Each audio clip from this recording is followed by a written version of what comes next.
தயாரிப்பாளர் சங்கம் இருக்கிறதுனால நான் வந்து நடிகர் சங்கம் சார்ந்த உறுப்பினர்கள் இருக்காங்க. கதிரேசன் சாரும் இருக்கார் ஆஃபீஸ் பேர்.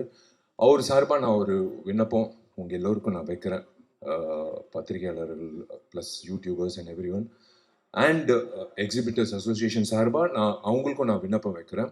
இன்க்ளூடிங் கமலா தியேட்டர் உரிமையாளருக்கும் மற்ற உரிமையாளர்களும் இனிமேல் வரக்கூடிய திரைப்படங்கள் ரிலீஸ் ஆகும்போது வெள்ளிக்கிழமை தயவு செஞ்சு ஒரு 3 நாளைக்கு மட்டும் 12 காட்சிகளுக்கு மட்டும் யாராவது வந்து ரிவ்யூ எடுக்கிறதுக்கு வராங்கன்னா, மைக்கு நீட்டிக்கிட்டு வராங்கன்னா, தயவுசெய்து தப்பாக நினைக்க வேணாம். நீங்கள் தப்பாக நினச்சாலும் I'm sorry, I have to என் ஆதங்கத்தை நான் தீர்க்கணும்.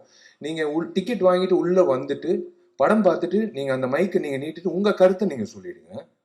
ஆனால் தயவு செஞ்சு அவங்கள வந்து ஒரு 3 days மட்டும் வெளியில் தப்பா நினைக்க வேணாம். உள்ளார பிரமிசஸ் இல்லாம வெளியில அவங்கவுங்க வண்டி வாகனத்துல ஏறி வெளியில போகும்போது நீங்க அவங்கள வந்து போய் நீங்க வெளியில கேட்டுக்கோங்க. அவங்களோட ரிவ்யூ கேட்க வேணாம்னு நான் சொல்ல, வெளியில கேளுங்க. ஆனா தயவு செஞ்சு ஒரு 3 நாட்களுக்கு மட்டும் அந்த 12 காட்சிகள் மட்டும் எக்ஸிபிட்டர்ஸ் அசோசியேஷன் நான் ஒரு வேண்டுகோளா விண்ணப்பமா வைக்கிறேன். உள்ள மட்டும் கொஞ்சம் ரிக்வெஸ்ட் பண்ணி உள்ள வந்து எடுக்க வேணாம்னு சொல்லுங்க. வெளியில எடுத்துக்கோங்க. விமர்சனங்கள் கண்டிப்பா யார் முதல்ல விமர்சனம் போடுறதுன்னு ஒரு போட்டி இருக்கும். அது தப்பே கிடையாது எல்லாரும்.